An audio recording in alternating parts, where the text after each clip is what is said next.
scrivessi amore bello, quando torni dal Brasile mi porta un pappagallo, ti portai una rarità, un pappagallo bello come sora, l'imbarata di mara parola. E non mi spiego poi, questa mattina, perché volevi dargli il petrosino? O volevo far morire? Sì, sì, a quel povero Cocò.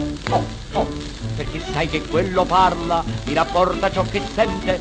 L'altra sera mi dicette, uè padrone, non fai niente. Questo ce l'hai detto tu, l'hai sentito da bocca a te. Voglio ingrata e vergognata, l'imbarata pure a te. Ne padro, tu ci frati al capo. Va bene, padro, non serve, che nerve.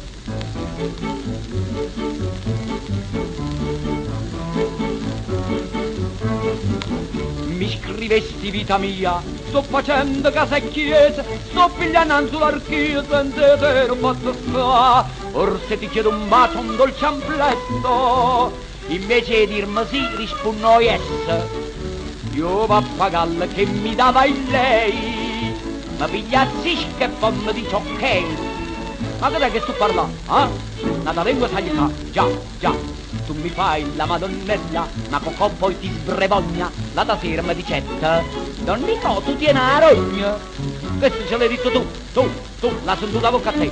Voglio ingrate, svergognate, le barate purati. Ne patro, tieni la segliola mio.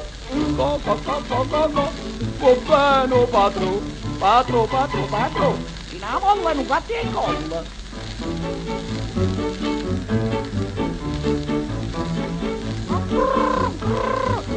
Che vuol dire sta risata? Che cosa sta facendo? Rida guarda ritirata, chi sta chiuso din da là.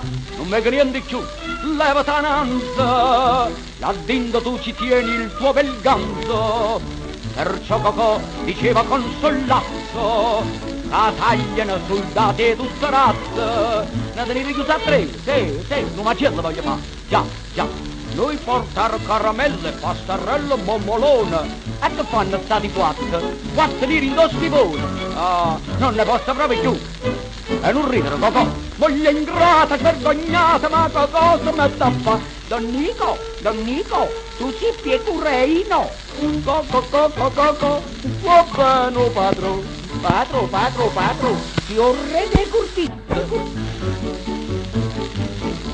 Perché? Cocò, fai che sto padro?